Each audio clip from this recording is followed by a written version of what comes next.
जय हिंद फ्रेंड, कैसे आप सभी। मैं आपका दोस्त अंकित एक बार फिर से स्वागत करता हूं आपके अपने यूट्यूब चैनल डिफेंस विद अंकित में। तो उन बच्चों के लिए बहुत ही बड़ी खुशखबरी है जो पीसीबी करने का मतलब फिजिक्स, केमिस्ट्री और बायोलॉजी से जिसने 12th पास कर रखी है, उनके लिए किसी प्रकार की कोई भी अग्निवीर योजना है वो नहीं लागू की गई है। उनके लिए परमानेंट का जो सिनेरियो है वो अभी भी चल रहा है। उसके लिए जो आपका नोटिस है वो जारी कर दिया गया है। ठीक है, उसमें आपको देख सकते हैं किस प्रकार से क्या दे रखा है। तो आपको दे रखा है कि 2025 और 2026 वाले बेंच के लिए जो मेडिकल असिस्टेंट की भर्ती है वो नेवी ने अब की बार है क्या है फॉर्म हो उसका वो डाल दिया गया है। 29 मार्च से लेकर 10 अप्रैल तक आपका फॉर्म है वो चलने वाला है। उसके लिए जो आपकी उम्र है वो भी 23 साल होनी चाहिए। ठीक है, बिल्कुल है वही है। उम्मीदवार का जन्म है वो होना चाहिए 1 सितंबर से लेकर 2004 और 29 फरवरी 2008 के बीच में उनका होना चाहिए। और जो सेकंड वाला बेंच है उसके बीच होना चाहिए 1 जुलाई 2005 से लेकर 31 दिसंबर 2008 तक। ठीक है, इस प्रकार से आपको वो दे रखी है। और आपका जो वेतन है वो भत्ते हैं वो भी बहुत खतरनाक तरीके से दे रखा आपको, और वो है 21,700 से लेकर लगभग 17,000 ही मान सकते हो के बीच में रखा गया।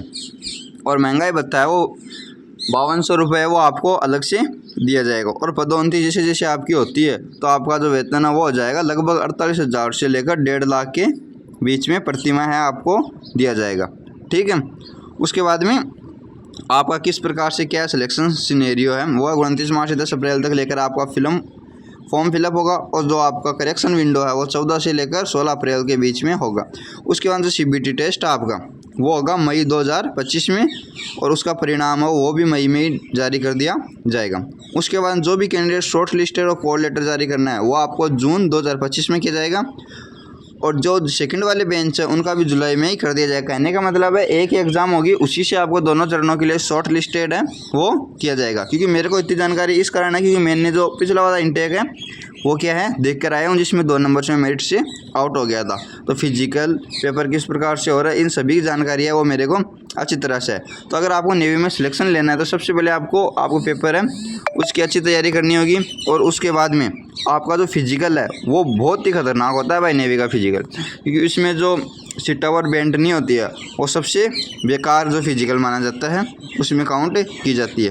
ठीक है, उसके बाद में बात करते हैं आगे हम। तो चरण सेकंड है उसका मई 2026 है, उसमें कॉल लेटर आएगा और आपको INS चिल्का में क्या है ट्रेनिंग के लिए बुलाया जाएगा।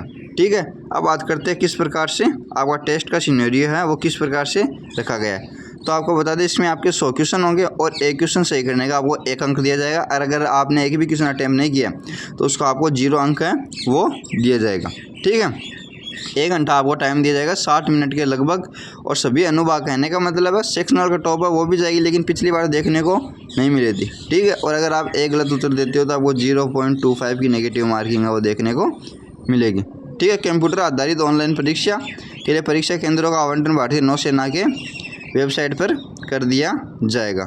ठीक है, इसके बाद परीक्षा जो शुल्क आपका वो है 550 रुपये। ठीक है, इस प्रकार से आपका जो परीक्षा शुल्क है वो बताया जा रहा है आपको। इसके बाद में बात करते हैं आगे क्या किस प्रकार से दे रखा है। द्वितीय चरण है उसमें आपको पता ही है आपकी 6.5 मिनट में 1600 मीटर की दौड़ होती है। उठक बैठक है 20, पुशअप्स है 15 और सिटअप घुटने मोड़ कर होती है भाई वो है 15। यही है सबसे खतरनाक जो घुटने मोड़ के करवाते हैं ना, इसी में बहुत से बच्चे बाहर होते हैं, उनके पैर है वो उठ जाते हैं और उनका जो पीछे का शरीर के हाथ है वो भी बांध दी जाती है, वो भी क्या है अपने आप ही है वो बच्चे बाहर हो जाते हैं क्योंकि इतने हार्ड है वो उनसे नहीं करवाई जाती। और सबसे इम्पोर्टेंट चीज़ है वो है आपकी लंबाई को लेकर। तो आपकी जो लंबाई है वो होनी चाहिए 157, गर्ल्स हो या बॉयज़ हो भाई सभी की यही है। चाहे SSR हो चाहे MR हो सभी में यही अब की बार कर दी गई है। क्योंकि बहुत से बच्चों को पिछली बार शिकायत थी कि लड़कियों की 152 153 के लगभग है, लेकिन वो नहीं चला था। जिसकी 157 सेंटीमीटर हाइट है उन्हीं को क्या है एलिजिबल किया गया था। तो जिन भी बच्चे की 157 सेंटीमीटर हाइट है वही इसमें क्या है भर्ती है वो दे सकते हैं। सबसे इम्पोर्टेंट चीज़ यही है भाई इसमें कि ये क्या है परमानेंट है। तो आपको क्या है इसमें आपको जो पढ़ाई है वो बहुत ही अच्छे लेवल पर करनी होगी।